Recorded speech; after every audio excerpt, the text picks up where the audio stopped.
নমস্কার বন্ধুরা, আমি স্বপ্না উপাধ্যায়। আমার চ্যানেল রান্না রেসিপি অ্যান্ড আওলা স্টাইলের পক্ষ থেকে সবাইকে স্বাগত। আজ আমি আপনাদের সঙ্গে শেয়ার করব দুর্দান্ত স্বাদের ঝরঝরে নিরামিষ চিড়ের পোলাও। এটা যেমন ওজন কমাতে আমাদের সাহায্য করে, তেমনি খেতেও খুবই সুস্বাদু আর হেলদি টেস্টি রেসিপি। এটা সকালে কিংবা যে কোনো সময়ে খাওয়া যেতে পারে। বাচ্চাদের টিফিন বক্সে কিংবা অফিসের লাঞ্চ বক্সেও এটা নেওয়া যেতে পারে। আসুন তাহলে দেখে নিই এই রেসিপিটা আমি কিভাবে করব। এখানে নিয়ে নিয়েছি 150 গ্রাম মিডিয়াম চিড়ে, আর এটা পোলাও বানানোর চিড়ে। এই চিড়েটা একটু শক্ত প্রকৃতির হয় আর পোলাওয়ের জন্য খুবই পারফেক্ট। এবার চিড়েটাকে 3-4 বার জল পাল্টে পাল্টে ধুয়ে পরিষ্কার করে নিতে হবে। চিড়ের মধ্যে যে ময়লা থাকে সেটা এভাবে করে ধুলে বেরিয়ে যাবে। এভাবে করে পুরো জল ছেঁকে নেব। চিড়েটা 3-4 বার জল পাল্টে পাল্টে ধুয়ে একদম জল ছেঁকে শুকনো করে নিয়েছি। এবার এটাকে 5 মিনিট রেখে দেবো। এদিকে নিয়ে নিয়েছি 50 গ্রাম কিশমিশ। এটাকেও 3-4 বার জল পাল্টে ধুয়ে জলের মধ্যে 5 মিনিট ভিজিয়ে রেখেছি। কড়াইয়ে দিয়ে দিয়েছি কিছুটা পরিমাণ জল। জলটা হাই হিটে ফুটে উঠেছে। এবার দিয়ে দিলাম সামান্য পরিমাণে লবণ, আর দিয়ে দিচ্ছি কেটে রাখা সবজি।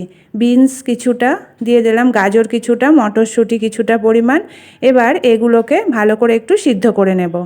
সবজিগুলো 5 মিনিট সিদ্ধ করে নিয়েছি মিডিয়াম ফ্লেমে রেখে। এবার এগুলো জল ছেঁকে তুলে রেখে দেব। কড়াইয়ে দিয়ে দিলাম রিফাইন্ড অয়েল 1 চামচ। এবার এর মধ্যে দিয়ে দিচ্ছি হাফ চামচ কালো সর্ষে, ছোটো দানার সর্ষে, আর দিয়ে দিলাম বেশ কয়েকটা কারি পাতা ভালো করে ধুয়ে জল শুকিয়ে নিয়েছি।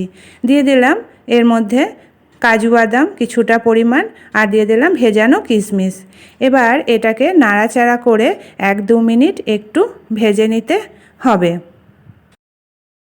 ভেজে নিয়েছি। এবার এর মধ্যে দিয়েছি সিদ্ধ করে রাখা সবজিগুলো দিয়ে ভালো করে মিশিয়ে আবারও 2 মিনিট একটু হালকা ভেজে নিতে হবে। দিয়ে দিলাম লবণ স্বাদ মতো, আর দিয়ে দিলাম হলুদ সামান্য পরিমাণে, আর দিয়ে দিচ্ছি কাঁচা লঙ্কা কুচি স্বাদ মতো, আর দিয়ে দিলাম টমেটো কুচি বেশ খানিকটা পরিমাণ, দিয়ে দিচ্ছি গ্রেট করা আদা কিছুটা।